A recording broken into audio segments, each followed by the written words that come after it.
Muy buenos días a todos y todas.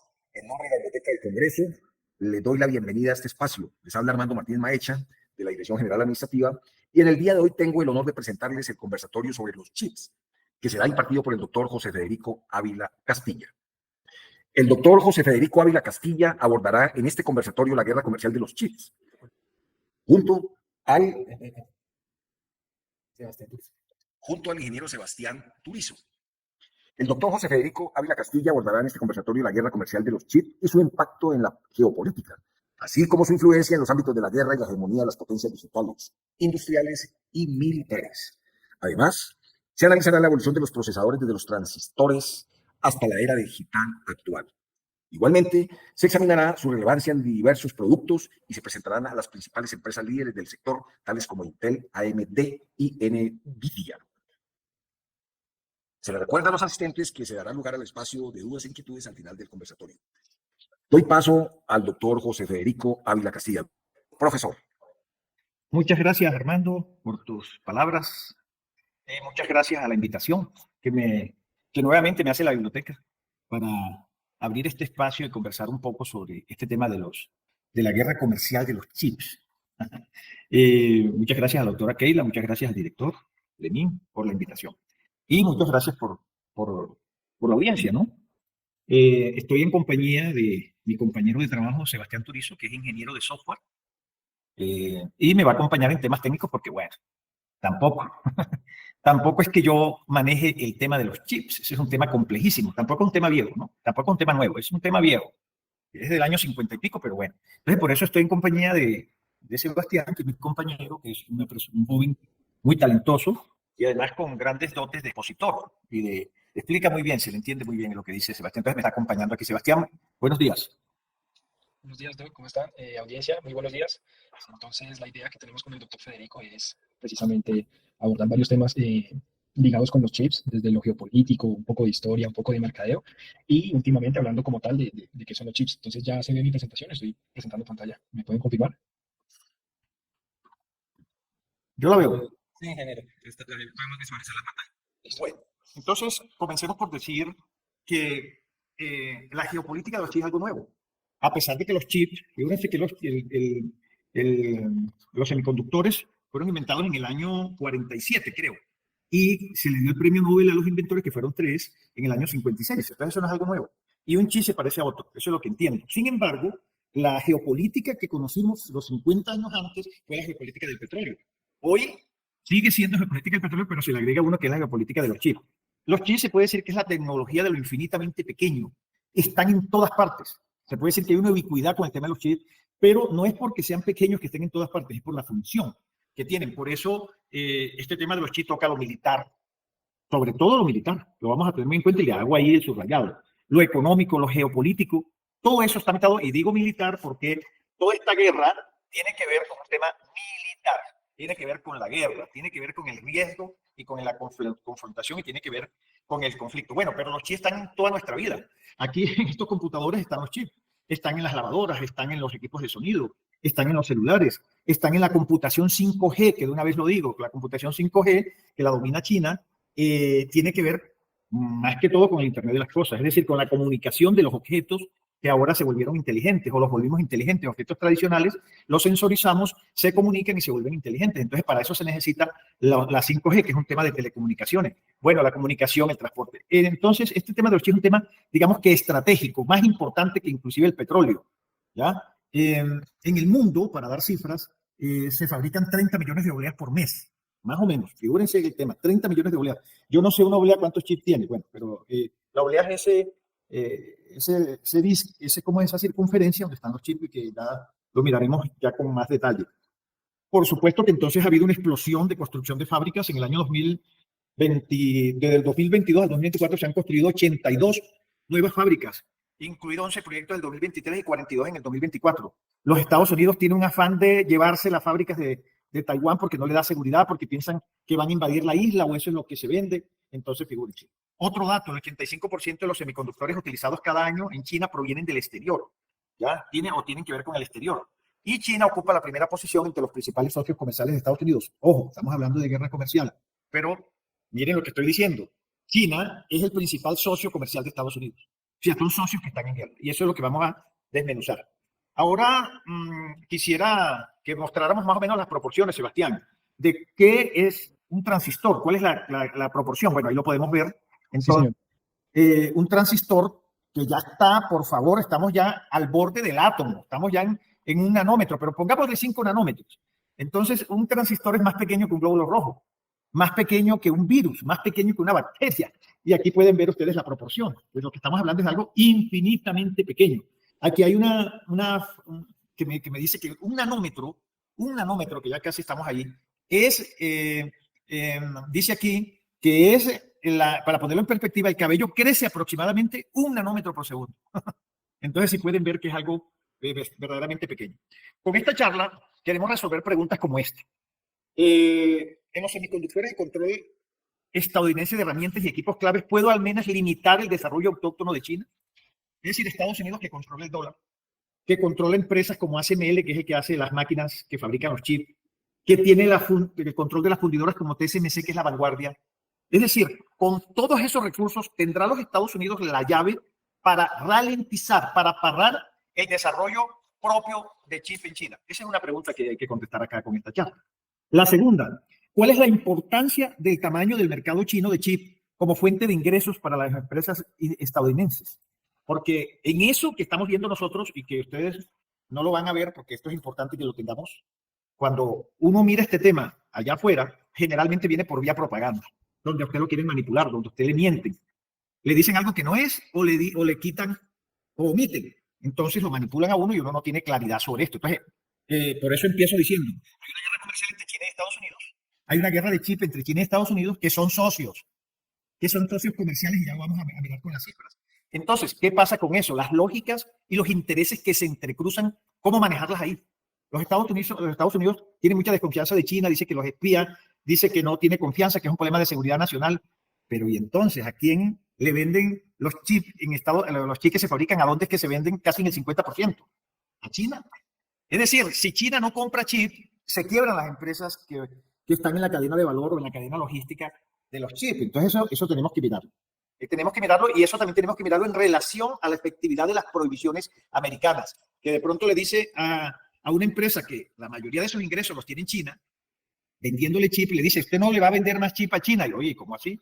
Si esto nos quiebra. Entonces hay que ver qué efectividad tendrían las prohibiciones americanas frente a la afectación de los intereses de las empresas a las cuales se les prohíbe negociar, y eso lo vamos a mirar con detalle, y esa es una de las preguntas que se quiere responder con esta charla. ¿Se cumplirán las sanciones o las eludirán empresas que rediseñan productos, que trasladan la fabricación, ya que buscan un tercero, que buscan un intermediario, tal como está pasando con Rusia? Europa dice, no te compro el petróleo. Y listo. Y ahí están las sanciones porque no compro el petróleo. Pero bueno, ahí le estamos mirando. Que sí siguen comprando gas y sí siguen comprando petróleo. No se lo compran a Rusia, pero se lo compran a la India, se lo compran a Arabia, se lo compran a un tercero. Entonces, pues yo no sé, hay un poco de hipocresía porque ellos no lo compran, pero sí se lo compran a un tercero siendo petróleo, siendo el petróleo ruso. Así pasa aquí. Es más o menos. ¿Se cumplirá el objetivo de China? Porque China tiene un objetivo que es alcanzar la autosuficiencia para el 2025. ¿Se alcanzará esa meta? ¿Es demasiado tarde para Estados Unidos en esta guerra y la va a perder? Esas son preguntas que quiero responder. Bueno, en más o menos lo que voy a empezar es hablando de las aplicaciones, voy a empezar hablando de la evolución china.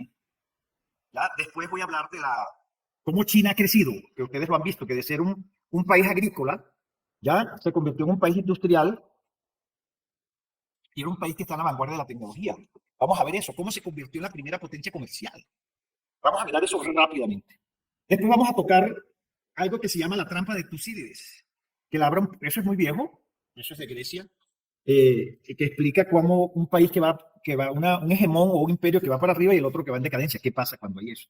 Después vamos a tocar el tema de China, el de Estados Unidos, Alemania, Taiwán, Australia también, Japón, también vamos a tocar los temas en relación a esto porque estoy que armar el contexto para poder entender. Vamos a hablar de Taiwán, que es, digamos, lo que está en el centro. Vamos a hablar de los BRICS, vamos a hablar de las sanciones y después nos metemos al tema de los chips. Ya, mirar a ver un poquito cómo es el tema de la cadena global, porque los chips no los hace una sola empresa. ¿Ya? Eso está dividido en una cadena de valor. Una empresa es la que funde, otra es la que diseña, hay otra que es la que ensambla, hay otras empresas que son las que diseñan el software, hay otras empresas que son las que fabrican las máquinas para hacer los chips. Eso está bastante, digamos que segmentado, ¿ya? Y está también distribuido en todo el mundo y eso tenemos que entenderlo. Claro, hay unas empresas que lo hacen todo, que son las integradoras, y ya eso lo explicará con el detalle Sebastián. Explicará el tema de cómo son las empresas integradoras. Vamos a hablar de las patentes. Vamos a hablar, por supuesto, de Huawei, que es la que soportó en el 2019 el veto, la prohibición, la persecución. Pusieron inclusive presa a la hija del dueño en Canadá con el señor Donald Trump. ¿Cómo es ese intento de Estados Unidos de enmendar su error? Porque vamos a ver que los países cometen muchos errores. Entonces vamos a ver ese error americano de externalizar la producción.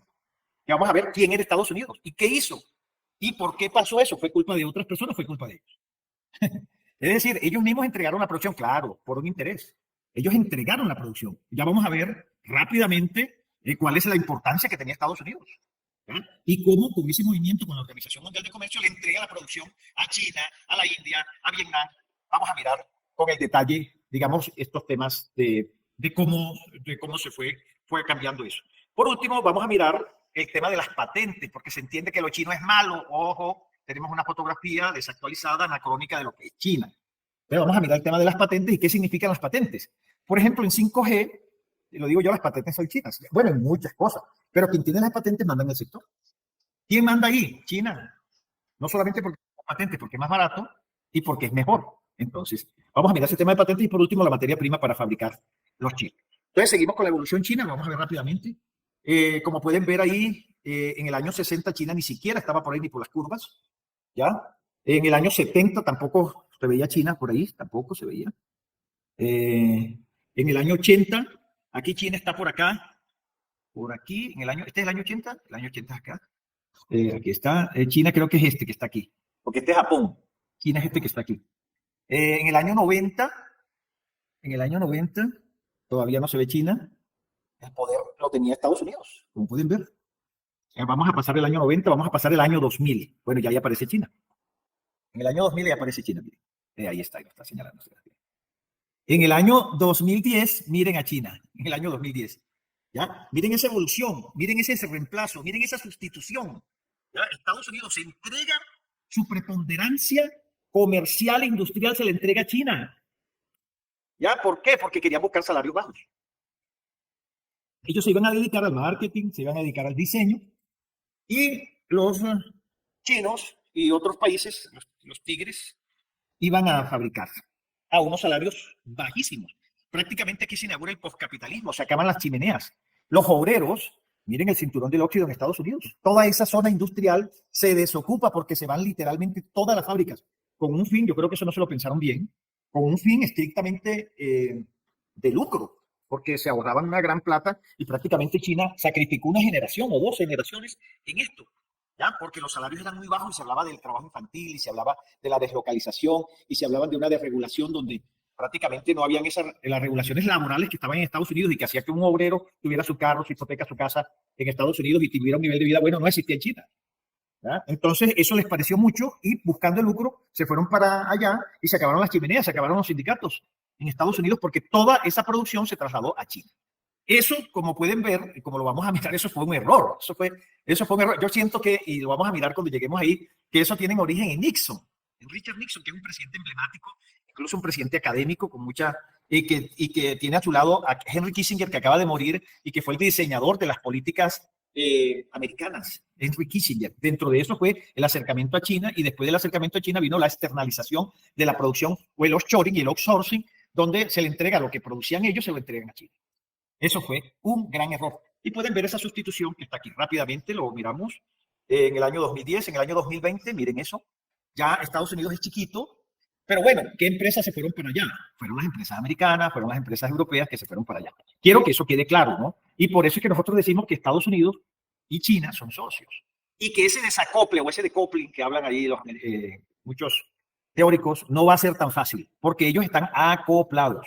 Ya que hay intereses acá que lo vamos a ver, pero desde el punto de vista comercial, desde el punto de vista incluso tecnológico, tienen un acople, porque muchas de las empresas que están allá son empresas americanas. Ahora que China creció, fue otra cosa. Que China no fue simplemente un obrero como hicieron con los chinos para construir el ferrocarril americano. Esa es otra cosa, que China, todo lo que llega allá lo copian y lo mejoran. Y ahora no están ni en copia ni mejora, sino que están con un camino propio, porque ellos hoy cogieron alas. Y esas alas se las dio a Estados Unidos. Ahora, no fue tan inocente porque eso lo hizo buscando el lucro, sin darse cuenta de los efectos sociales que eso iba a tener y que por eso es presidente Donald Trump. Porque toda esa gente desencantada, afectada por ese movimiento americano, son los votantes de Donald Trump. ¿Ya? Toda esa gente del norte de Estados Unidos, ¿ya? Que está sin empleo, todas esas ciudades que dan ahora mucha tristeza, como Detroit, ¿ya? Que son ciudades casi que fantasmas, bueno, se debe a eso. Ahora, bueno, miren el peso de Estados Unidos y el peso de China y el fenómeno chino, que es algo que naturalmente que la propaganda china no existe y no se ve con el énfasis que debe verse el fenómeno chino. Es que desde 1989 hasta ahora han crecido 14 veces, y no miro los otros datos que están más abajo. 14 veces. Es una cosa impresionante el tema chino. Ahora lo vamos a mirar desde el punto de vista de la manufactura, con la siguiente diapositivas. Ahí pueden ver ahí de manera gráfica el peso de China. Mire, 4 trillones. Los Estados Unidos que están acá. Ya pueden ver Alemania, que también es una potencia exportadora, y Japón, que lo pueden ver acá. Aquí aprovecho para que miren a Rusia. Rusia, que está acá, al lado de Alemania está Rusia, y Rusia tiene... Miren, Rusia no es un país grande, de mucho peso de manufactura. Sin embargo, sí está ahí y digamos que está un poquito por debajo de Gran Bretaña. Pero no es un país, digamos, con ese poder que tiene acá, porque hay gente que no tiene la proporción. Lo que quiero decir es la proporción. Rusia es un país importante, no por el peso, digamos, aquí como lo estamos mirando acá, de su manufactura, sino por el peso de sus materiales, que además son estratégicas. Y además por las armas nucleares. Por eso es importante Rusia. Y vamos a hacer ciertas alusiones que están aquí. Bueno, vamos a seguir con la siguiente diapositiva. Por supuesto que con lo que vemos, la balanza comercial va a ser deficitaria. Es decir, China exporta más que lo que Estados Unidos le vende a China. Es decir, Estados Unidos importa más que lo que exporta Estados Unidos. Y vamos a ver cuando lleguemos ahí a Estados Unidos qué es lo que le exporta Estados Unidos a China y qué es lo que China le exporta a Estados Unidos. Lo vamos a mirar. Entonces, es una balanza comercial deficitaria. Ahí miramos la participación de China. Mire, está lejos de Estados Unidos y de Alemania, pero muy lejos. Y vamos a ver lo que pasó con el COVID, que también lo vamos a analizar. Y vamos a ver cómo tiene expresión eso en la geografía. Miren en el año 2000 cómo estaba Estados Unidos, que era el rey del campo, era el gallo del gallinero, se puede decir, era el que exportaba, era el que producía, era la fábrica del mundo y tenía una influencia grande en muchos países. ¿Ya? Y vemos en el 2020 cómo cambian las cosas. Cambian muchísimo las cosas. ¿Ya? Esa es la expresión de lo que ya vimos. Aquí también es lo mismo. Allá. Hasta el año 2001 el 80% del mundo comerciaba con Estados Unidos. Y sin embargo, ahora vemos que 128 de 190 países comercian con China más que con los Estados Unidos. La misma Unión Europea es un socio tiene como principal socio comercial a China, a pesar de que están unidos. Yo digo que la Unión Europea es un continente ocupado, la Europa es un continente ocupado, un continente sin soberanía. Es un continente cuyas gobernantes actúan en contravía o perjudicando los intereses nacionales. Scholz, por ejemplo, eso es una cosa clara, actuando en contravía de los intereses de Alemania. Eso es lo que hace Scholz. Entonces, ahí está servido el choque de esos contenedores, está servida la guerra comercial, está servida. Ahí está. Bueno, sigamos con las siguientes diapositivas. Vamos a ver un poquito el ADN de China y el ADN de Estados Unidos. Y yo creo que esta diapositiva lo explica muy bien. El ADN de Estados Unidos es guerra. Miren, Estados Unidos gasta más dinero que los 11 países que le siguen en el top o en el ranking. ¿Ya? Estados Unidos gasta mucho dinero en armas. Mucho dinero en armas. ¿Ya? Y ahí lo pueden ver. Mientras que China tiene un ADN distinto. El ADN de China es que gasta dinero o se dedica al comercio y por eso tiene superioridad sobre los 6 que le siguen. El ADN de China es el comercio. Mientras que Estados Unidos se dedica a producir armas, más que todo, ya China se dedica a comerciar. Eso es algo que lo dicen las cifras. ¿Ya? Porque los Estados Unidos es claro que vive de la guerra. Tiene un complejo militar industrial que determina sus decisiones políticas porque ellos tienen que vender armas. Además, ellos viven de la guerra y viven de los efectos de la guerra, de la reconstrucción de los países y viven del dominio de los países y viven también de la amenaza de los países con sus armas nucleares y con su poderío militar. Entonces, los Estados Unidos tienen un ADN de guerra, mientras que claramente China tiene un ADN industrial, tiene un ADN de comercio. Es distinto. Producen el 30% de la industria del mundo. sin contar el ASEAN, que está Malasia, Indonesia, Tailandia, Camboya, que son países donde hay capital chino, se puede decir. Pueden mirar esto, que los Estados Unidos, el ADN militar y el gasto militar lo pueden mirar ustedes aquí en esta diapositiva. Tienen 800 bases militares regadas en todo el mundo. ¿Se imaginan esa burocracia, esa nómina de pagar 800 bases militares, pagar esa burocracia de 800 bases militares? Rusia tiene una en el Mediterráneo, ahí en Siria, y China tiene una en Djibouti, en África. ¿Ya? Mientras que Estados Unidos es un país claramente militarista, es claramente militarista. ¿Ya? Y vemos también otra comparación que se me antoja hacer acá entre China y Estados Unidos. Pueden ver las ciudades americanas ahora. El sueño americano, mire cómo está desdibujado. Estos son ciudades como Los Ángeles, San Francisco, pueden ver lleno de tiendas de campaña, haciendo su agosto también los opiáceos, que son drogas recetadas. ¿Eh? No estoy hablando de heroína, no estoy hablando de drogas ilegales, estoy hablando de drogas recetadas. La crisis de los opiáceos que mata a muchas personas al día en Estados Unidos y que es una crisis terrible. Y bueno, no hablemos de las ilegales, no hablemos de la cuestión de las drogas. Mientras que China, estamos aquí que anuncian los chinos que no tienen pobres. Figúrese, 1.000 millones de habitantes, 1.400, y no tienen pobres. Han cumplido con todos los objetivos del milenio, o por lo menos la pobreza extrema no existe en China. Miren la comparación. Y miren para dónde va China, que es para arriba, y miren para dónde va Estados Unidos en una decadencia terrible. Además, con la renuncia al comercio, con la renuncia a la producción, ya vamos a ver cuál es la industria americana ahora, ¿ya? Porque renunciaron a producir, renunciaron a comerciar. Y así es como China está dominando el mundo. China está dominando el mundo con el comercio, con la industria, con la producción. Por ejemplo, en los paneles solares, que estamos hablando de la crisis del cambio climático y estamos hablando de las energías. Bueno, ¿cómo domina China? China domina eso. Es digamos que el campeón de esas energías es Europa, pero quien domina comercial e industrialmente es China, porque los paneles solares que los hace más baratos es China y que los hace mejores China. Europa ha construido empresas de estas, pero las subsidia con puro subsidio, mientras que las chinas son empresas naturales. Claro, sí tienen apoyo del gobierno, es decir, sí, pero el costo, nadie les compite en el precio y nadie les compite en la calidad. Entonces ellos son los dueños del mercado, así de sencillo. Por mucho dinero que le vaya a meter Europa a una fábrica de paneles solares, jamás va a competir con China. Jamás. Ese es un ejemplo de lo que yo estoy diciendo. Eso coincide, todo el auge chino coincide con el auge del comercio. Ya, en esta otra diapositiva, ya, la otra donde muestra el auge del comercio. La otra. No, para atrás, no, para adelante. La otra. Bueno, no está por ahí. Aquí tengo una diapositiva que se nos olvidó meter ahí, donde el comercio estaba lleno con todos los proteccionismos que existían. El comercio se libera con Margaret Thatcher y Ronald Reagan, el consenso de Washington, y que hablan de la liberalización y que hablan de la globalización y de liberalizar mercancías, liberalizar personas, ¿ya? Entonces, eso tiene como consecuencia un auge del comercio y eso coincide con China. Eso es importante decirlo. Ahora llegamos aquí. ¿Cuál es la que yo digo? Con Nixon se dan tres cosas. Primero, el tema de la prohibición de las drogas o la guerra contra las drogas. No hay guerra contra las drogas, hay guerra contra personas. Entonces, en realidad es guerra contra asiáticos, negros y latinos. y lo que le produce la prohibición, no las drogas, la prohibición de las drogas, que es distinto, le produce una gran bonanza a los Estados Unidos. ¿Ya? Porque quien recicla las ganancias gigantescas, creo que este señor que le dice Uribito, cuando estuvo detenido, escribió 2 libros muy importantes sobre ese tema, aquí en Colombia, de los efectos económicos del narcotráfico, son gigantescos y quien recicla eso son los Estados Unidos. Los Estados Unidos son los que reciclaron eso. Y el otro tema es cómo con Nixon se rompe con el patrón oro y se da la expansión cuantitativa, la reserva fraccionaria. Y el dólar antes estaba respaldado en oro. Los que tienen mi edad recuerdan que decía peso oro. ¿Ya? Entonces el dólar tenía un freno, ya tenía una representación que era el oro. Entonces con Nixon se rompe eso y se viene toda la madre de todas las especulaciones con este tema del dinero, que Estados Unidos resuelve todo con el dinero.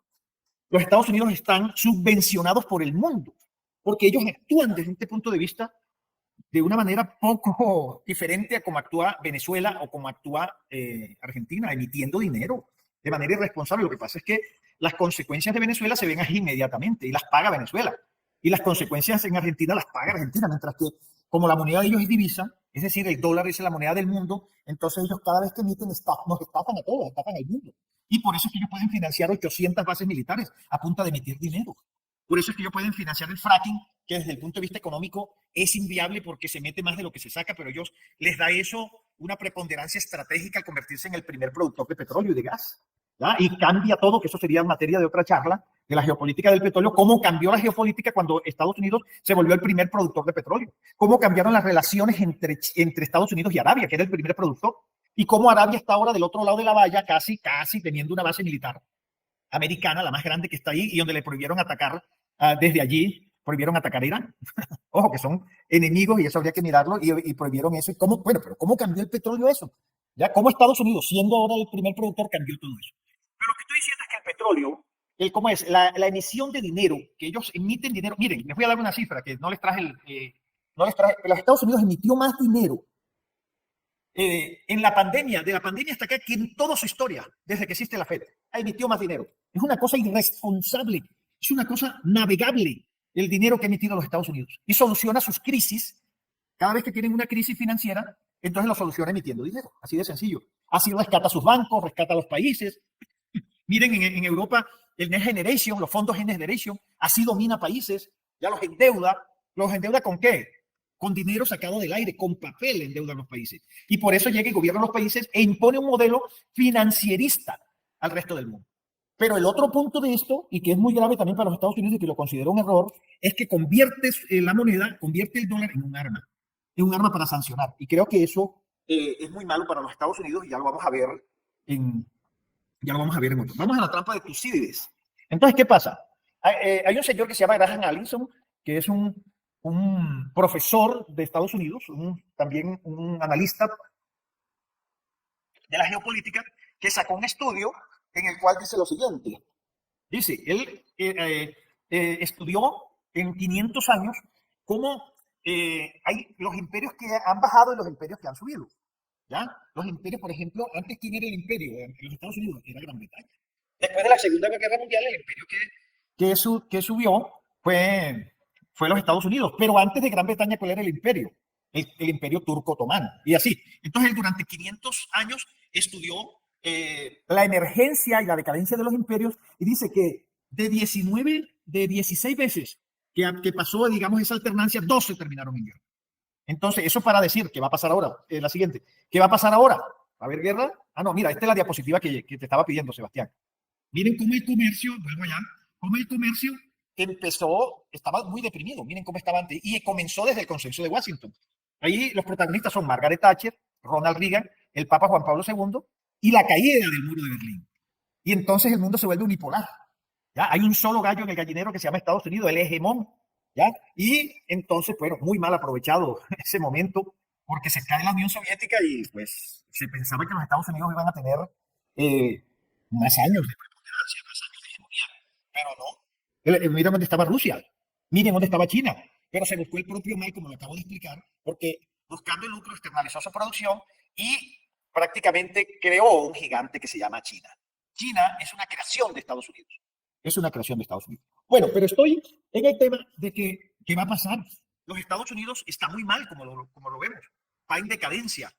¿Ya? Ha perdido todo su preponderancia, su poder comercial, su poder industrial. Lo vamos a ver, también ha perdido su poder tecnológico, pero está muy armado.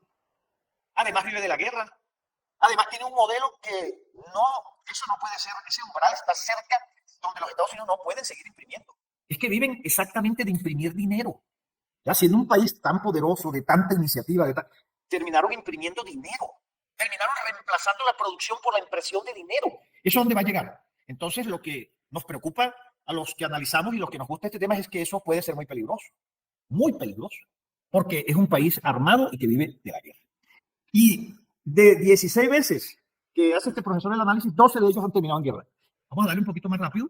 China, vamos a mirar China. China tiene un mercado interno fabuloso, fabuloso. Esos 1.300 millones de consumidores. Yo quiero decirle que hay gente que tiene una fotografía equivocada de China.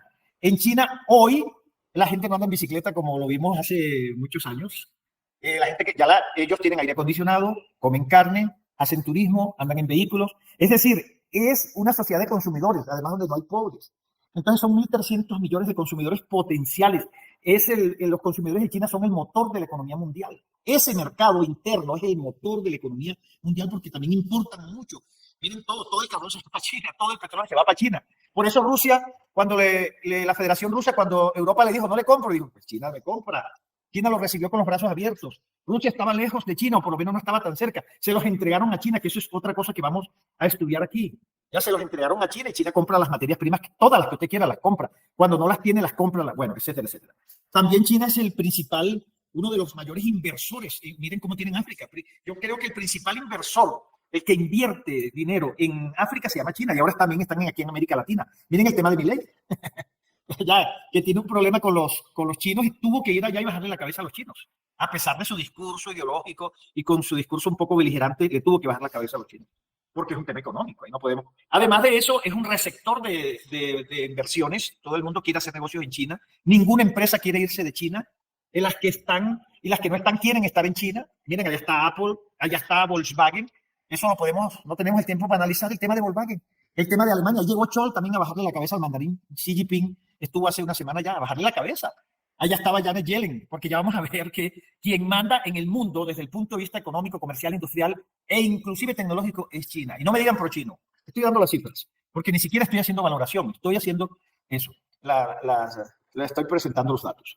Presentemos un poquito, porque yo le digo que la primera víctima de la guerra, de cualquier guerra, es la verdad.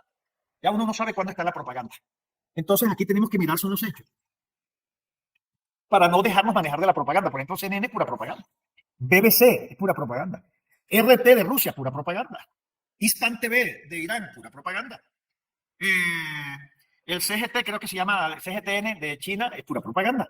Entonces nosotros tenemos que mirar muy bien qué es lo que pasa. Hay cosas que la propaganda, primero hay cosas que te las falsean y cosas que no te dicen.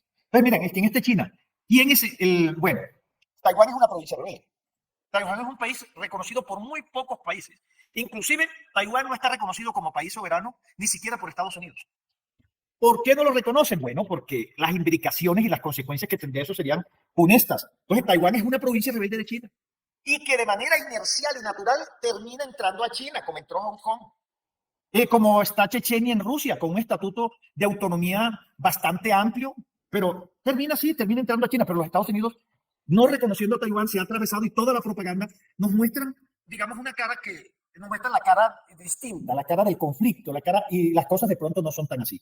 Ahí pueden mirar que de pronto no se mira ahí muy bien que el principal socio de China, de Taiwán, es China. Ahí miren, el 40% de las exportaciones de Taiwán se las hace a China, y algo parecido también con las importaciones. El principal socio comercial de China es Taiwán. Ellos comercian de manera natural, espontánea. Lo han hecho siempre. ¿Ya? Eso por un lado. Por el otro lado, aquí le tengo cifras, más del 42% de las exportaciones de Taiwán van a China. Las empresas taiwanesas invirtieron alrededor de 194 mil millones de dólares en proyectos chinos.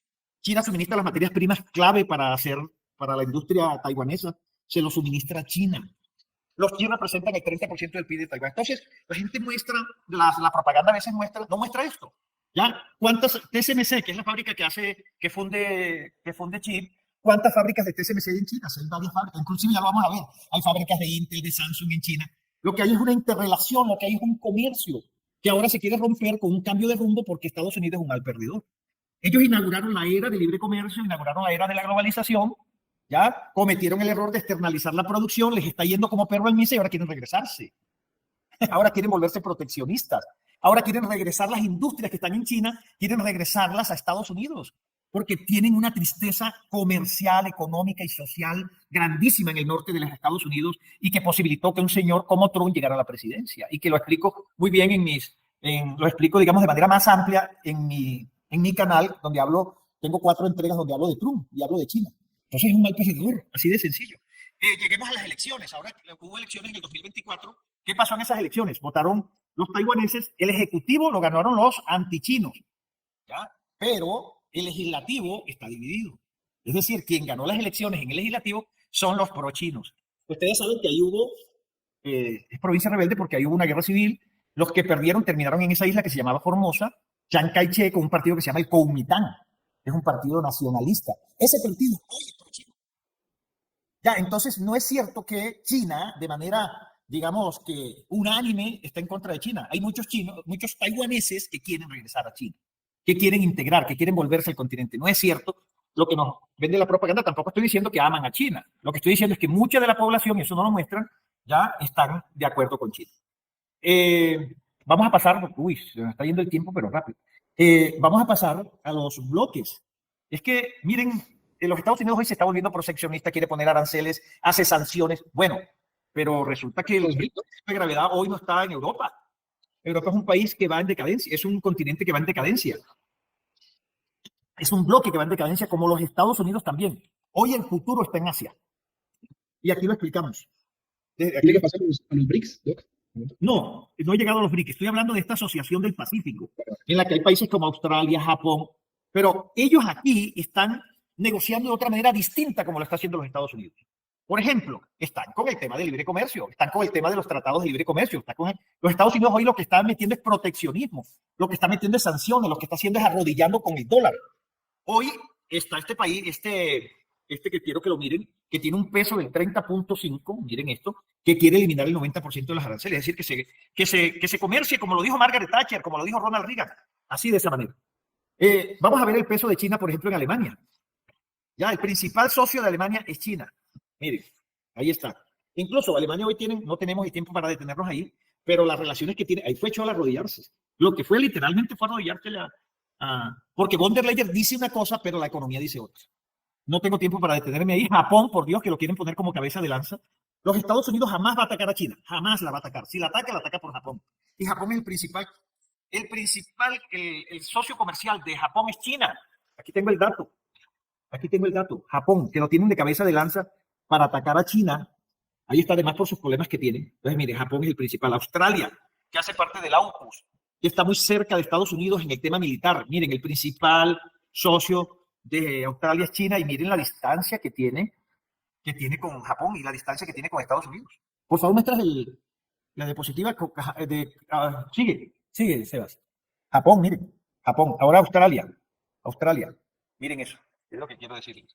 Miren, es la siguiente. Corea del Sur, también. Principal socio de Corea del Sur. Pero por Dios, estoy hablando de países que son de la órbita americana. Y el principal socio de Corea del Sur es China.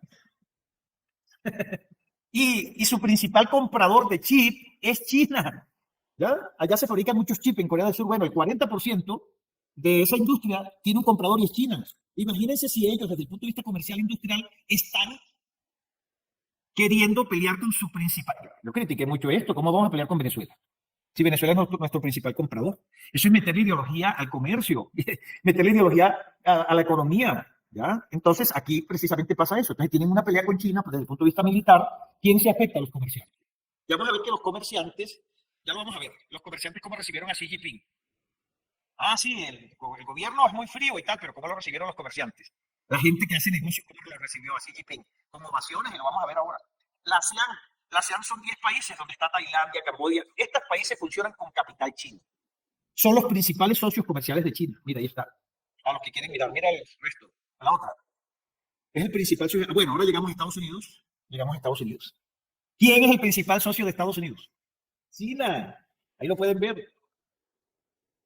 17.2 exportaciones.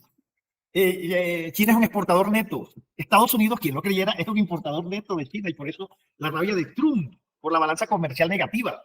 Ahí están los socios comerciales. Voy a apresurar estos socios comerciales. Ahora voy a quedarme aquí un poquito. Ya. Entonces, aquí esto es un informe que hizo Goldman Sachs. Me perdonan porque lo saqué de un video.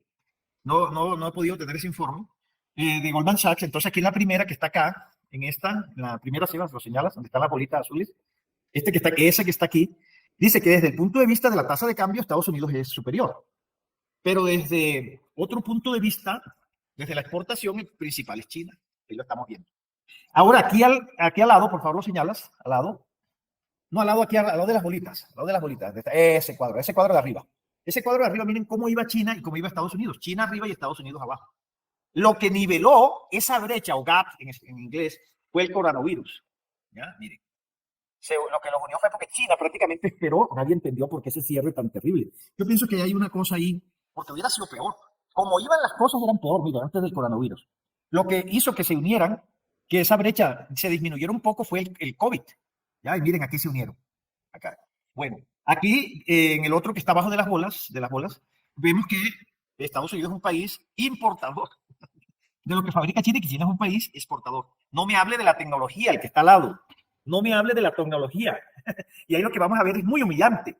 Estados Unidos exporta, como si fuera un país del tercer mundo, exporta productos agrícolas a China. Y China le exporta a Estados Unidos tecnología. Eso es humillante. Señálalo ahí, Sebas. Ahí, mira, ahí está. Ahí está. Bueno, ahora vamos a mirar en detalle ese cuadro que está ahí. Ese cuadro muestra que Estados Unidos está abajo y China está arriba. En las exportaciones, esto se llaman importaciones y exportaciones, y que muestran la balanza deficitaria, y aquí este que está abajo, esa cuestión que está abajo aquí, que donde baja, aquí sube, no, el de arriba, sube, aquí la curva, aquí baja es cuando llegó Trump. Que dijo, bueno, esa balanza tenemos que corregirla, puso aranceles, hizo pataletas, y ahí bajó, pero se fue Trump y volvió y subió, porque los Estados Unidos dependen de China. ¿Quién hace los juguetes? ¿Quién hace la tecnología? Y ahí viene una pregunta. Sí, quieren adaptar con los chips, pero ¿quién es el que fabrica los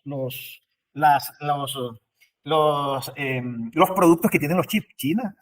Y por eso el chip es el primer receptor de chip, el primer comprador de chip del mundo es China. Y los Estados Unidos no puede armar por decreto o emitiendo dinero de la noche a la mañana, no puede fabricar un mercado como el chino. Eso es algo que ya, por eso la pregunta que digo, ¿será demasiado tarde? Yo creo que sí es demasiado tarde. Y ahora quieren regresar la fábrica de chip a Estados Unidos. Y están haciendo fábricas en Ohio. Por favor, y Intel, el comportamiento de Intel, por Dios, Intel abandonó la investigación. Intel, y Seba lo sabe, Intel era los otros, Insight, y es Intel, inteligencia. China era el Intel era lo de mostrar. Y Intel abandonó la innovación, abandonó la investigación. Se dedicó a recomprar acciones, se dedicó a especular y se dedicó a vivir del dinero americano, y ahora les están dando 252 mil millones de dólares para que hagan fábricas, como si el comercio se pudiera manejar por decreto. No se puede manejar por decreto. Ya lo vamos a ver, ya lo vamos a ver. Bueno, pero aquí pueden ver en ese cuadro, ¿no? En el anterior, en ese cuadro, podemos mirar entonces qué es lo que exporta China y qué es lo que exporta Estados Unidos. Ya está, China le exporta a los Estados Unidos electrodomésticos, miren, computer y electronic products. ¿Qué es lo que exporta Estados Unidos? Y en una proporción muy pequeña. Y lo que exporta Estados Unidos es agricultura, como si fuera un país del tercer mundo. Eso es humillante. Aquí tiene una cifra de 161. Por favor, señálala, Sebas. No sé si alcanza 161 versus 30. Por Dios. 536, no, aquí, 153 versus 536. Por Dios. Entonces, eso es humillante. Y cuando yo estoy hablando de esto, no lo estoy diciendo porque sea pro China, ahí están las cifras. Los Estados Unidos está muy mal en relación a China. Muy mal. Por otra parte, yo digo que son socios y están muy acoplados, y que ese decoupling que quieren la próxima está muy lejos de darse, porque lo miren, ya, 1 millón de trabajos en Estados Unidos se soportan en exportaciones chinas. 1,5 millones de personas están empleadas en Estados Unidos, en China, por Dios. Y 200 personas empleadas por firmas chinas en Estados Unidos. Entonces, ahí hay un acople ya entre Estados Unidos y China, que son socios, y un acople, y eso no va a ser fácil desacoplarlo. Muchas empresas que están en China, americanas están en China, muchas empresas europeas están en China, y no van a renunciar a ese mercado es fabuloso. Usted vende agujas y se hace millonario. Ahora, si vendes automóviles, Tesla no se quiere ir de China. Ya, Volkswagen no se quiere ir de China. Apple no se quiere ir de China. Ya, la mayoría de las empresas están en China y tenían una relación de socios, y tienen una relación de socios y tienen un interés comercial que no es el interés americano, ni es el interés de la seguridad, ni es el interés. Entonces, eso hay que mirarlo. La demanda, bueno, aquí está la próxima, la siguiente es cómo es el componente, lo desagrega de eso. Pero bueno, vamos a volarnos aquí rápidamente eso. Aquí hay otra, la última diapositiva, dice que la tensión que hay entre China y Estados Unidos en relación con los chips no es ni siquiera geopolítico, sino tecnológico, esa tensión. Y por eso está Sebas aquí. Ya, porque esto tiene un componente tecnológico. Yo estoy explicando el marco geopolítico, que es una guerra comercial, en realidad. Ya, pero aquí la tensión se da alrededor de la tecnología, y por eso tenemos que entender lo básico del tema de los chips, de los semiconductores. Explicar un poquito eso. Bueno, ahora viene otra cosa muy triste también para... Ahí quiero que me pongas Sebas, ¿El el, documento? el documento, sí, por Me favor. cambió de- Un documento, esto también es muy triste, esto que voy a decir. Es muy triste para los Estados Unidos, para un país tan grande como ellos. Me salí. Aquí ya está. Página 16. Bueno, empecemos por aquí, por la página 16, correcto. No sé dónde lo tengo yo aquí, ese documento, no lo ubico. Bueno, pero ahí lo ubico contigo. Ah, no, ya lo tengo aquí, ya también lo tengo acá. ¿Ya lo tienes? Sí, ya. Miren eso. Este es un estudio que hace... espérate, lo llevo. Miren ese estudio. No, pero de donde está la gráfica. Ahí está. Ese. ¿No se le puede poner más zoom a eso? Miren, de 44 tecnologías, 37 domina China. ¿Qué dice ahí? Defensa, espacio, robótica y transporte. Yo no logro ubicarlo aquí. No logro ubicar ese documento aquí. Voy a tener que buscar donde tú me lo...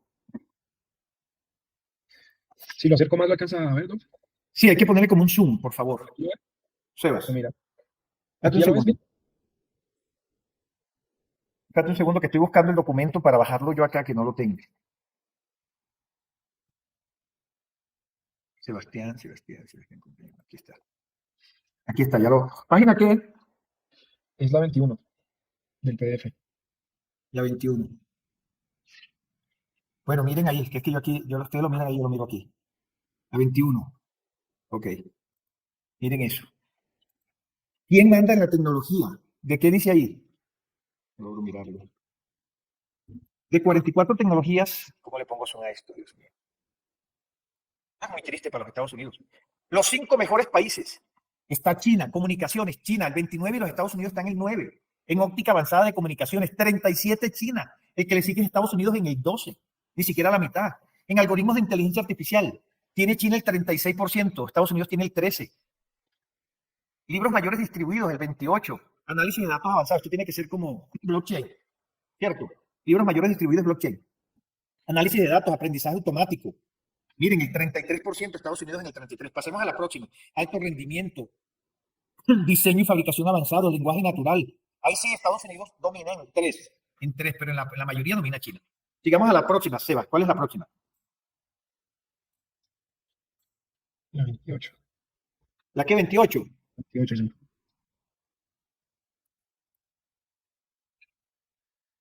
¿La 28? ¿Esta? Espérate un segundo, que no estoy Dijo de mirando. talento global. No, ese no. Es un cuadro parecido a ese que vi ahorita, que vimos ahorita. ¿Cuál será este? Ese. Por favor, me lo lees ahí, que es que yo no logro ver. Te toca ayudarme ahí. Comunicaciones avanzadas por radiofrecuencia, incluido 5G y 6G. El 29% lo tiene China.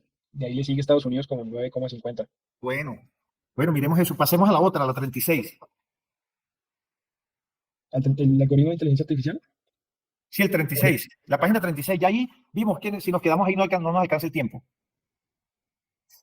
Pero bueno, lo que quiero decir es que los Estados Unidos va para abajo y China va para arriba. Eso está claro. Miren eso. Miren eso. Materiales y fabricación a nanoescala. Miren eso. China domina 58%, Estados Unidos 6,7%. Y son las diferencias del 58 al 6%. Miremos el 50. La página 50 ya que es en adelante muestra todo. Entonces, yo les estoy diciendo esto es con base en documentos. Miren eso. Baja para que veas. China.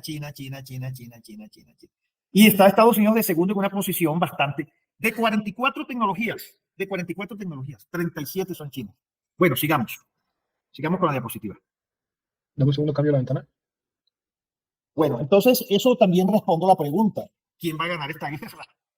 ¿Quién la va a ganar? Por los datos que estoy viendo, los Estados Unidos no van a ganar esta guerra. Y ya lo vamos a ver cuando lleguemos a Huawei, que pensamos que con las sanciones iba a estar destruida. Bueno, pero miremos ahora esto que es tan interesante, que es el tema de los BRICS. El tema de los BRICS. Miren esto. Ahora se me fue el internet a mí. ¿Cómo les parece? Bueno, entonces, en un computador se me fue el internet, menos mal que no se tiene esto. En los BRICS, ahí pueden mirar, vamos a mirar aquí. El comercio de China ha cambiado radicalmente en los últimos 5 años y le está vendiendo muchísimo a estos países emergentes que se llaman BRICS. Sigue, por favor, la próxima. Miren, BRICS, antes los países ricos eran G7. Miren dónde está el G7 ahora y dónde están los BRICS. ¿Ya? Sigue, por favor. Ese es un video que hay que poner, pero no lo voy a poner. Sigue.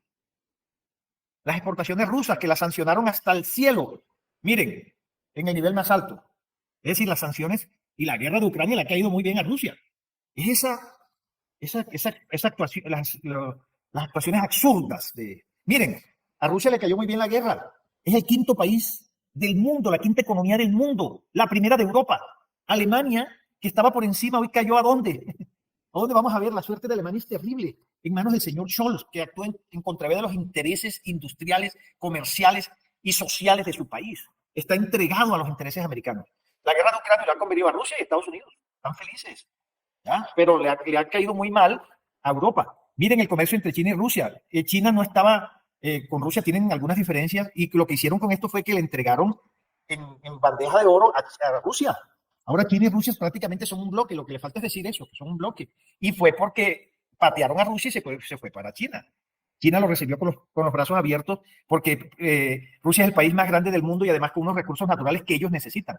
La franja de la ruta de la seda, que la gente cree que es un invento chino, y vamos a ver que eso tiene miles de años. Antes de Cristo tenía 3000 años la ruta de la seda. Es un país que está globalizado desde entonces, que está exportando. Los chinos comerciaron con los romanos, ¿ya? Entonces la gente cree que la ruta de la seda, por la propaganda, creen que es un invento, una calentura china, y no es eso. Eso es un proyecto milenario que los chinos quieren seguir. La siguiente. Ese video si quiero mirarlo, que lo miremos un segundo. Si le podemos... ¿No actúa como video ahí? Este no tengo el link, no. Bueno, entonces ahí ese es un video que muestra cómo los Estados Unidos ahí están arriba, pero terminan abajo. Pero los Estados Unidos con el G7, cómo están arriba y cómo terminan abajo. Sigue, por favor. Ahí también. Los BRICS, ¿qué dominan? Son los que tienen más tierra, son los que tienen más población, son los que tienen más petróleo, son los que tienen más gas natural, son los que exportan más, etcétera, etcétera. La producción de paladio, ahí está. Sigue, por favor.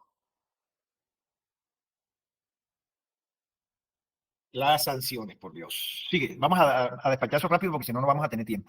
El país más, las sanciones de Europa, miren cómo le cayó a Alemania las sanciones de Europa. Estaba aquí arriba y ahora está abajo. Y mire cómo le cayó la sanción a los otros países. ¿Ya? Pero Alemania está muy mal con las sanciones.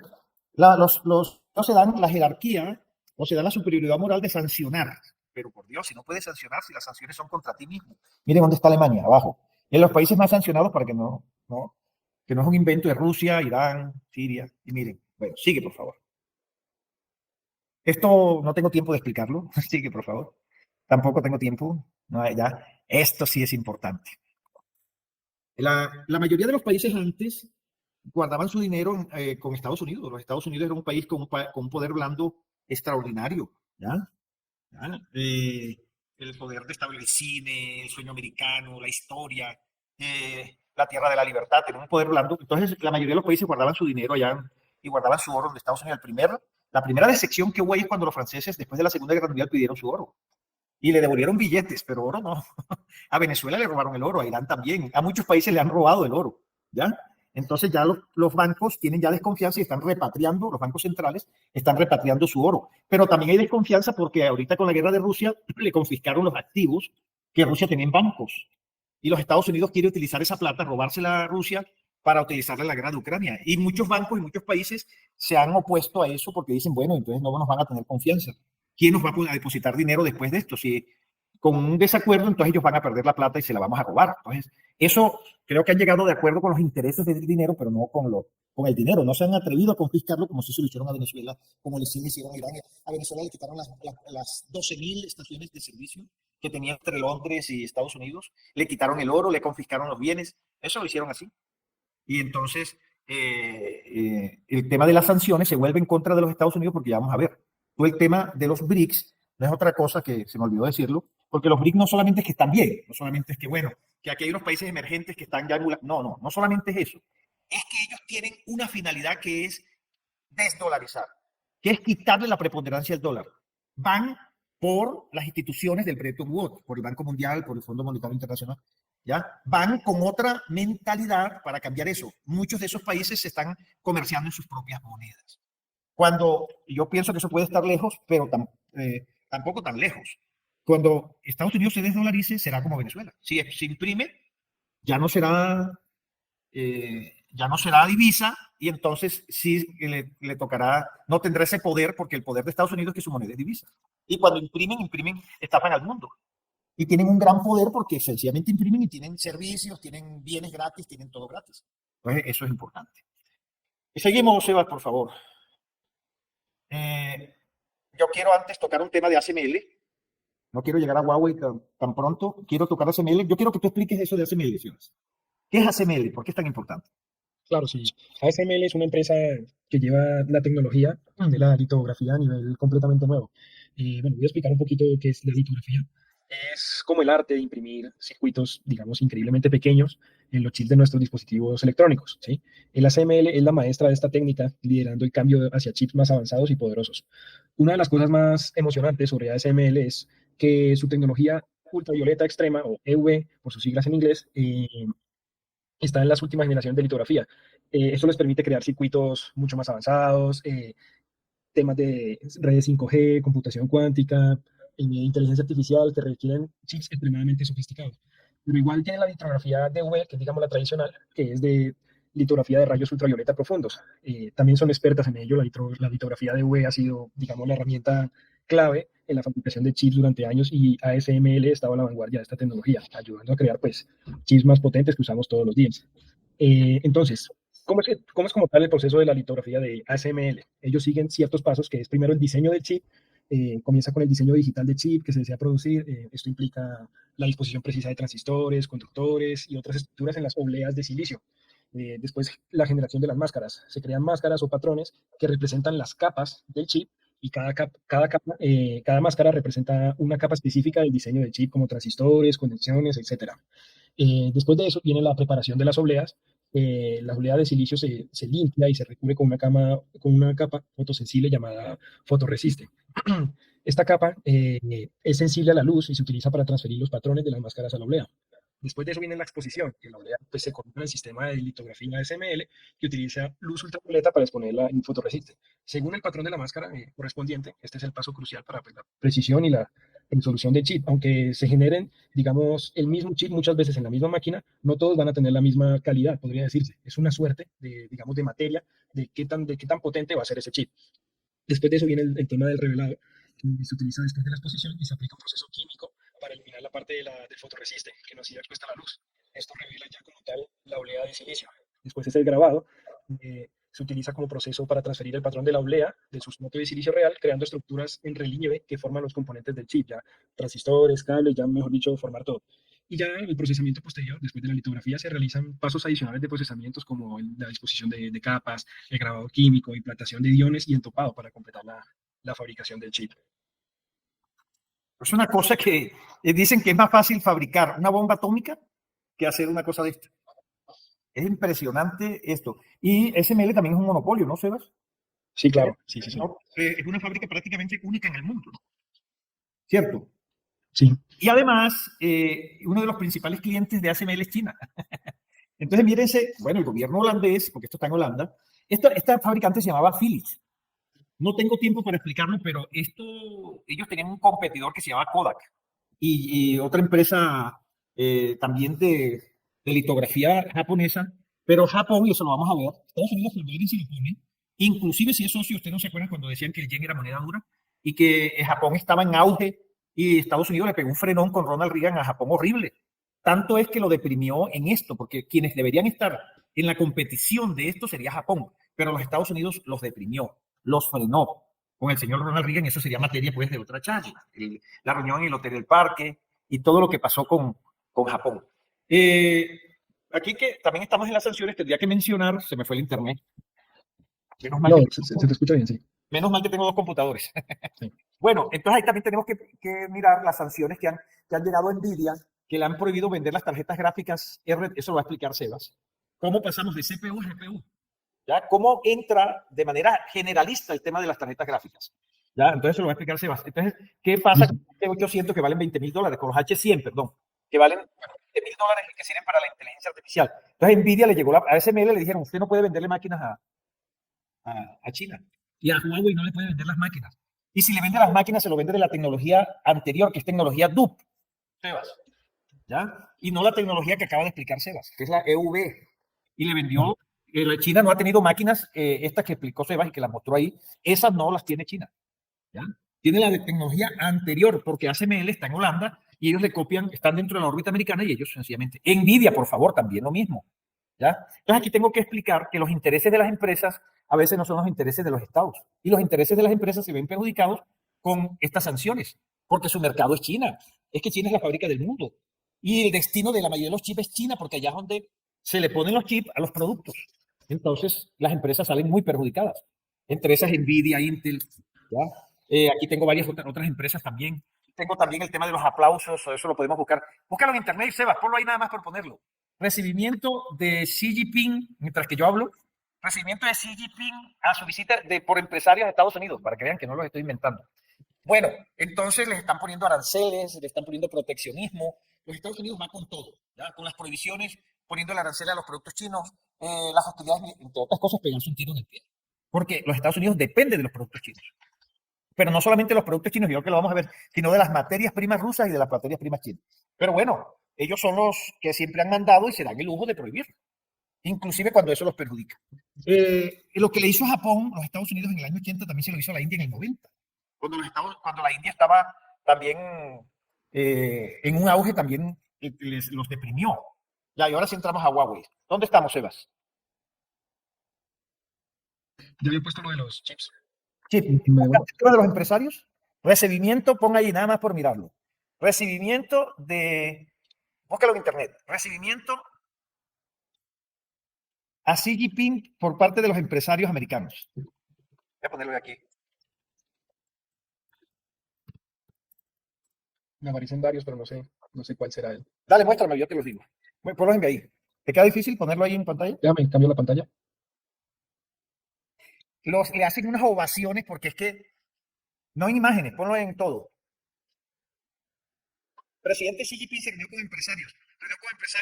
Empresarios aplauden, mira ese, aplauden al líder Xi Jinping.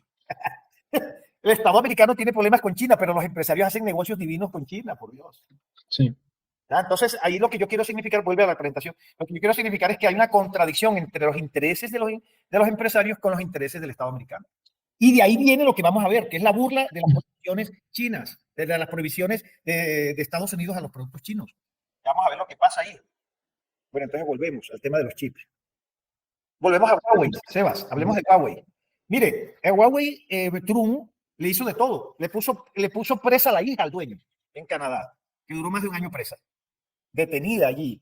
La justicia yo no sé hasta dónde hay democracia. La justicia se prestó para ese juego geopolítico, para ese juego, para esa guerra comercial y le detuvo la hija al dueño de Huawei, a su hija.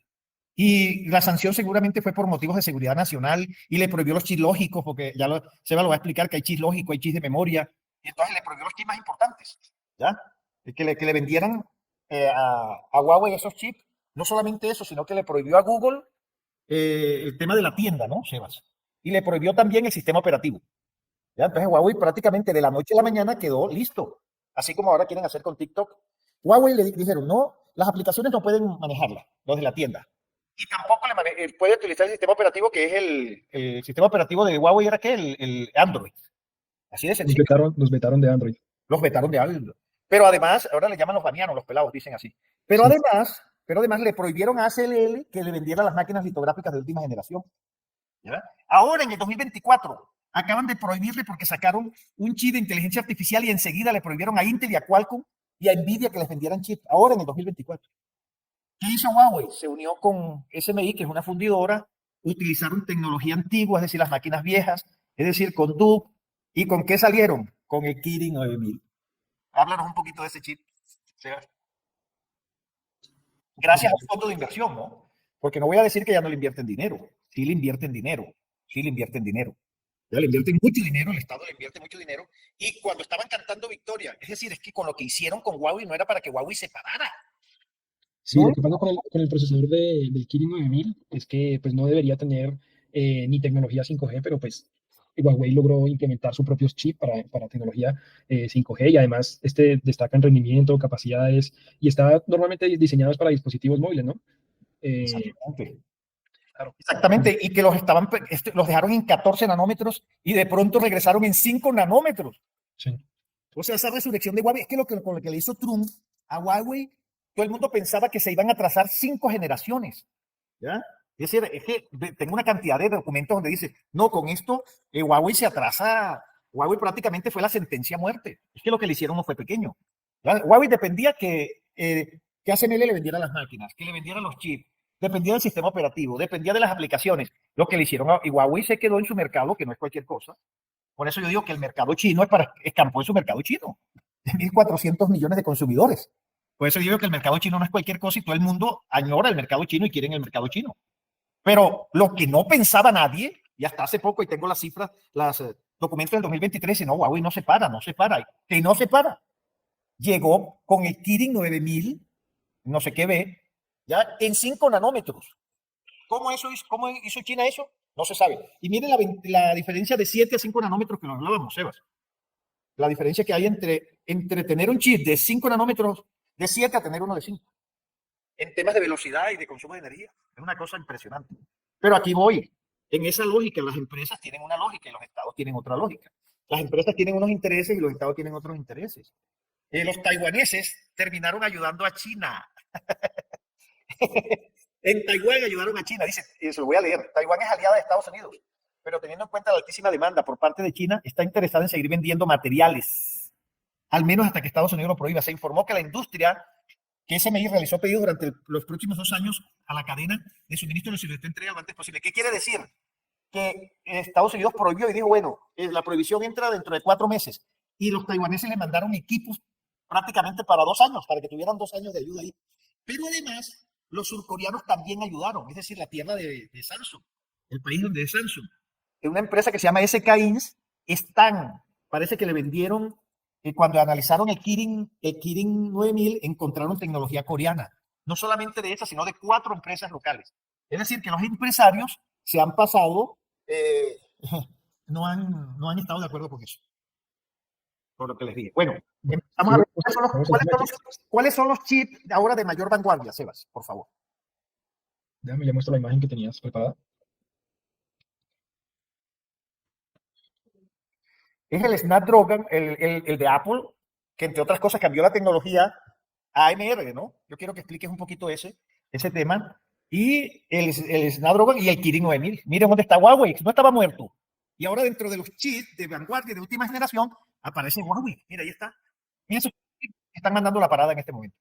Sí. Por favor, explícanos. Claro, pues lo que pasa es que, pues como mencionábamos, en el caso de Huawei tiene su procesador propio, que es el Kirin 900, que no debería existir con tecnología 5G, pero aún así, digamos que lo lograron con tecnología propia. Y Apple que en dispositivos móviles siempre está, pues, digamos, a la vanguardia de las mejores tecnologías. Y se le salió a Intel, a Intel, Apple. Claro, se le salió a Intel con esa tecnología. Intel está, bueno, no quiero decir la palabra un poquito, pero bueno, va en decadencia, por lo que les dije. Apple trabajaba con Intel, ya no trabaja con Intel, se fue para la tecnología AMD y está fabricando sus propios, está diseñándolo con esa tecnología. Quiero que explique un poquito eso. Sí, lo que pasa es que ellos diseñan eso lo voy a explicar en una diapositiva que tengo más adelante. Ellos lo que hacen es diseñar sus chips, pero digamos que tienen tercerizado el tema de la fabricación como tal.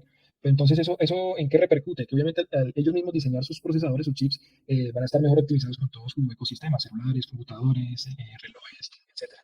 Pero lo que quiero significar es que Intel se casó con una tecnología que ya es anacrónica. Sí. Y estos se fueron para la tecnología de AMR, que es un software británico. ¿Ya? Eso lo terminó comprando Nvidia. Bueno, y el Qualcomm Dragon, que es ese chip es maravilloso, ¿no? O sea, sí, es para Android. Ese es para Android como tal. Es un chip maravilloso, sí. Perfecto, listo. Voy a seguir mostrando. ¿Qué? Bueno, entonces, haznos aquí el recuento de los chips. ¿Desde qué es transistor? Por favor. Listo. Entonces ya vamos a comenzar como tal hablando de los chips. Entonces, primero quiero que entendamos qué es un procesador como tal, qué es un chip.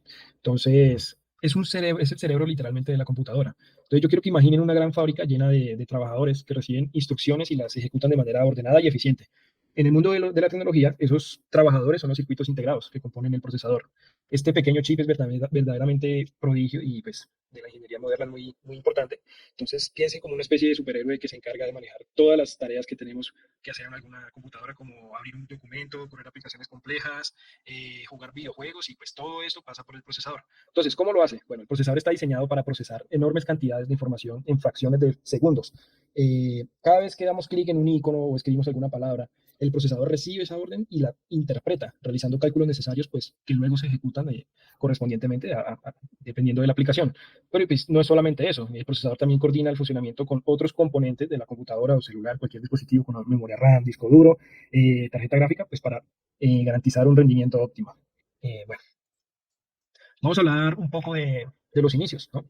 Entonces, desde los primeros dispositivos que eran basados en tubos de vacío hasta el desarrollo moderno con microprocesadores. Entonces, ¿qué son los tubos de vacío? Son también conocidos como válvulas termiomínicas y son dispositivos electrónicos que se utilizaban ampliamente en las primeras etapas de la electrónica.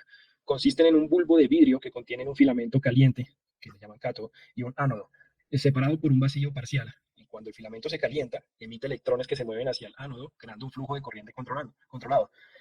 ¿Cómo funcionaban como tal? Pues cuando el filamento se calienta, libera los electrones y debido al efecto termoiónico, estos electrones son atraídos hacia el ánodo, creando un flujo de corriente controlado por las temperaturas del filamento. Los tubos de vacío se utilizaban como amplificadores y conmutadores en circuitos tempranos. Eh, Ese fue, digamos, el principio del... Pero eso, perdona que te interrumpa, Sebas, eso lo Sí, que hacía era que, ¿cómo es el tema del output y el input? Y lo que tiene que ver eso con el sistema binario del uno y el 0. sí, sí. Ahí voy a entrar porque ya estamos hablando de los transistores, pues como Sí. mencionábamos antes. Pero esto lo que hacía era eso, ¿no? Sí, sí, sí, sí. Ok. Sí, sí, sí. Entonces, bueno, la evolución hacia los microprocesadores ocurrió en la década de 1950. Los transistores reemplazaron gradualmente a los tubos de vacío. Los transistores eran mucho más pequeños, además de eso eran mucho más eficientes y fiables, hallando el camino ya para miniaturizar esos componentes electrónicos. Ya en la década de 1970 se produjo la revolución de microprocesadores con el primer lanzamiento de Intel, que fue en 1971, considerado como el primer microprocesador de la historia, y este chip integraba múltiples funciones de procesamiento en un solo circuito integrado. Entonces Cuando ya Intel ahí, investigaba, cuando Intel era sí, ruptura, era innovación, ahora, por favor. Dale. listo, sí. Entonces, ¿qué dispositivos usan procesadores? Pues digamos que en el vasto reino de la tecnología, pues los procesadores son como el corazón que bombea a toda nuestra tecnología, sí, a nuestras creaciones digitales. Entonces piensa en tu teléfono móvil, esta maravilla pues cabe en la palma de la mano y pues que hay dentro un procesador, un pequeño chip que hace posible enviar los mensajes, tomar fotos, jugar, navegar por internet y pues etcétera. Pero obviamente los procesadores no se detienen ahí, también están nuestros computadores, en la movilidad, lo mencionaba el doctor en el ámbito militar, electrodomésticos, smart house bueno, y trenes. ¿Cuáles son, digamos, los componentes del procesador? Eh, el núcleo, que es como el cerebro de esta fábrica. Vamos a volver nuevamente al ejemplo de la fábrica. Entonces, un procesador puede tener uno o varios núcleos capaces de hacer muchas cosas al mismo tiempo, como algún malabarista experto en manejando múltiples pelotas al tiempo. La unidad de control es como el director de esa fábrica, es el que se asegura de que todos los trabajadores, en este caso pues los bytes de datos, se muevan de manera correcta y en el momento adecuado. La unidad aritmético-lógica es una calculadora muy rápida. Ella realiza operaciones matemáticas simples y también decisiones lógicas como si esto, entonces aquello, o sí o no. Lo cual es crucial para que la fábrica, pues, en el procesador, tome decisiones inteligentes. Eh, bueno, los registros, imaginémoslos como libretas pequeñas donde se apuntan cosas importantes de manera temporal, como notas rápidas que ayudan a mantener el flujo de trabajo organizado y eficiente.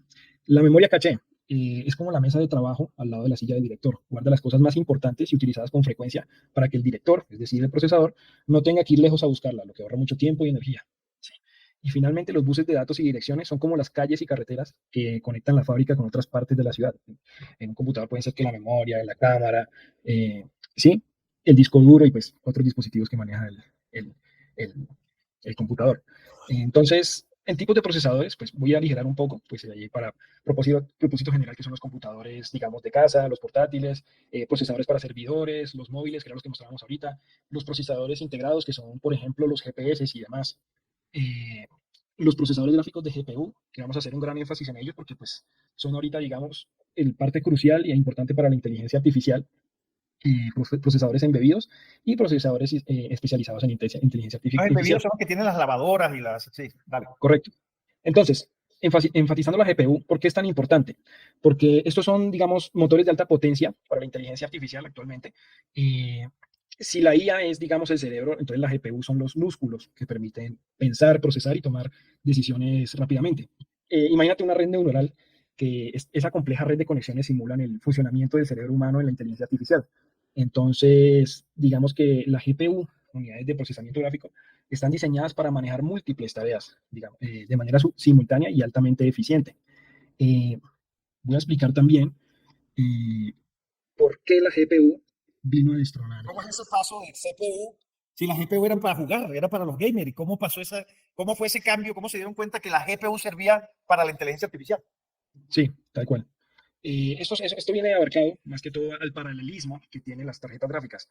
Entonces, NVIDIA realmente la rompió porque al descubrir que el procesamiento paralelo, en lugar del procesamiento en serie, eh, es más importante y, digamos, más eficiente. Imaginemos una foto de una carita feliz. Normalmente, lo que se haría es primero dibujar un ojo, luego el otro ojo, luego su nariz y luego su boca.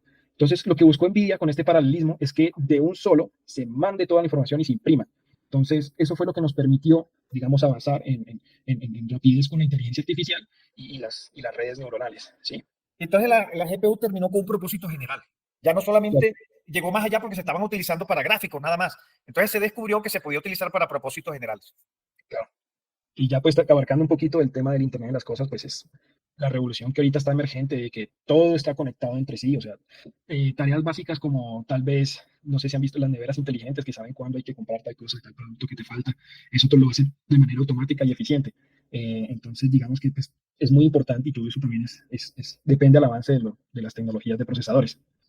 Entonces, aquí hablando de las clasificaciones, pues en celulares tiene siempre el 26% de este segmentos que utilizan los celulares inteligentes y dispositivos móviles. Eh, O sea que otra cosa, los chips se especializan, ¿no? sí, sí, claro, sí, sí, sí, Okay. sí, porque están clasificados. Hay para aparatos electrónicos, automóviles, computadores y pues, etcétera. Aquí hablando un poco del proceso, digamos, del ecosistema, La cadena de de- valor. sí, tenemos que los diseñadores, los fuertes son AMD, Qualcomm, Nvidia, MediaTek, Broadcom y Marvell. En manufactura tenemos fundidoras como tenemos Samsung, TSMC, que ya lo mencionamos. Eh, También mencionaba lo de ahorita de Apple, que ellos, TSMC es coreana, Samsung, perdón, TSMC es de Taiwán, la sí, Samsung es coreana, la SMIC es china. Vale. sí. Tenemos también fábricas que no tienen como tal sus fundiciones, sino que lo único que hacen es diseñar el procesador, como lo es Apple, Google, Meta, IBM, Amazon, Tesla y Microsoft. Los diseñadores del software como tal, pues tenemos varios también, Synology, Siemens, bueno, ahí podemos seguir. El ARM Eh, es muy importante, el ARM que lo acaba de comprar Nvidia, ¿no? sí, sí, Es muy que son importante para Bluetooth. unos británicos que diseñaban software y que cambiaron el modelo 56 por ese ARM. Sí, tal 56. cual. Ok. Claro. Y ya teniendo como último recurso ya el packaging y, digamos, ensamblar, ya tenemos Foxconn, Lattice, Agilent, Intel y, bueno, entre otros. Y Entonces, los integrados, Sebas, devuélvete. Los que están abajo, que son los que hacen todo. Tienen la sí, capacidad. y son pocos. Intel, Samsung, Micron. Esta no lo conozco, Analog Devices, no sé cuál es. Hynix, que se encarga más que todo de memoria Esa RAM. es coreana. Sí, Sí. son más que todo memorias. Sí. Y bueno, ya aquí, Late the Chips. Bueno, ya eso es mío. Sí, Bueno, muchas gracias, Sebas. Muy bien explicado. En la ley de chip, los Estados Unidos está respondiendo, digamos, en esta guerra comercial con dinero. Y le metieron 232.000 millones de dólares. Y están poniendo, pero con Intel. Entonces, ellos están respondiendo es porque quieren regresar las fábricas a Estados Unidos y las fábricas a territorio de ellos. Porque no les resulta seguro tener una fábrica en Taiwán cuando ellos dicen que China puede invadir en cualquier momento o de manera natural Taiwán entrará a ser parte de China y toda esa tecnología será de China. Yo creo que China no necesita apropiarse de otra tecnología porque está creando la misma y ya vemos lo que hicieron con el Kirin 9000, lo que hicieron con Huawei. Sin embargo, los Estados Unidos, quiero decir que quieren a punta a golpe de dólares, digamos, crear estas fábricas cuando yo digo que Intel no investiga ya. Intel se dedicó a la investigación, se dedicó a la especulación y se dedicó a vivir de los subsidios son importantes, pero no a vivir de los subsidios, por Dios. Los subsidios sirven para que la investigación se desarrolle, pero no a vivir de los subsidios como pasa con Intel. Y de ahí, y ahí tengo todos los documentos que, ¿te acuerdas, Sebas, que los miramos? De cómo sí, sí. Intel ha tenido una decadencia porque no dejó de investigar, así de sencillo. Y hay un antecedente con TSMC que quisieron hace 25 años llevárselo para Estados Unidos y no funcionó. En las fábricas que están, se está, digamos que lo que se está construyendo de fábricas de tecnología. Y no sé si está ahí los mapas, que estoy aquí en otra cosa. Ahí miren las fábricas que tiene Intel en el mundo y ahora con la plata que le están dando la ley esa de chips, pues están construyendo muchos, digamos que lo que tienen es dinero para construir fábricas. Vamos a ver si eso les da la. Vamos a ver el mapa este donde están las fábricas. Por favor, el siguiente. El siguiente. Producción de chips, sí. Siguiente. Creo que se lo pasamos. Espera. Donde están las fábricas de chip. Para mirar que yo les acabo de decir, TSMC tiene fábrica en China. Intel tiene fábrica en China. Ese donde está esta es la diapositiva de acá, en la que estoy es la 126. Ya te muestro en la otra presentación. La 126. 126. Listo, aquí está. ¿Sí la logras ver? Sí, claro, ponle en presentación, por favor. Es que no se logra ver bien. ¿Ahí no la ves bien? No sé si todo lo veo, ahí sí ya está mejor. Mírense que todas las fábricas que hay en China, que yo les digo que eso está integrado. Los Estados Unidos quieren ahora hacer un proteccionismo, quiere armar una guerra cuando todo eso está acoplado, por Dios. Ese desacople va a ser muy difícil. En principio es perjudicial para los intereses económicos de las empresas. Están totalmente acopladas. Eso no se va a hacer así como... Bueno, ahí está. Ya tú explicaste el tema de la CPU, que era procesamiento en serie, que era secuencial, cambió al procesamiento paralelo, y por eso terminaron la GPU como propósito general, y esto dio un salto que se llama inteligencia artificial, que es lo que está de moda ahora, y donde, bueno, ya se me lo explico, pero quiero, para terminar, con esto terminamos, y después con las patentes, porque nos falta, tengo que liquidar patentes y materiales en 3 minutos. Hablemos de la ley de Moore, por favor, Seba. Listo. ¿Cómo es ese tema de la ley de Moore? Y pon la diapositiva, por favor.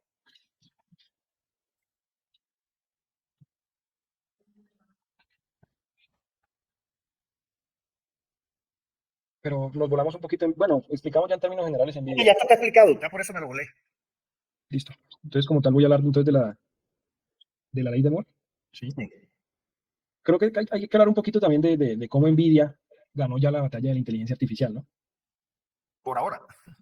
Sí, por ahora. Entonces, yo tenía aquí el escrito. Gordon Moore es un ingeniero de Intel cuando Intel investigaba, cuando Intel la rompía, cuando Intel innovaba. Lo iba haciendo durante décadas. No estoy hablando mal. ¿No? Estoy hablando del Intel de ahora, de los últimos 5 o 6 años, por Dios. Se dedicaron a recomprar acciones, a especular y a recibir plata de la mucha plata que produce Estados Unidos, y están muy mal, muy mal. Pero ese era me avisa cuando lo encuentres, un ingeniero de Intel llamado Gordon Moore, un científico, un investigador, y que terminó haciendo una predicción. Sí. ¿Ya? Que cada 2 años se duplicaba la cantidad de transistores que cabían en un circuito integrado. Y que eso también tenía que ver con el ahorro de energía, con el ahorro, los chips iban a ser más baratos, por eso las comunicaciones se fueron a cero. Por esa se volvió exponencial. Dicen que si el nivel de progresión que se dio en la tecnología se hubiera dado en el transporte, hoy viajáramos de Europa a Japón en 2 minutos.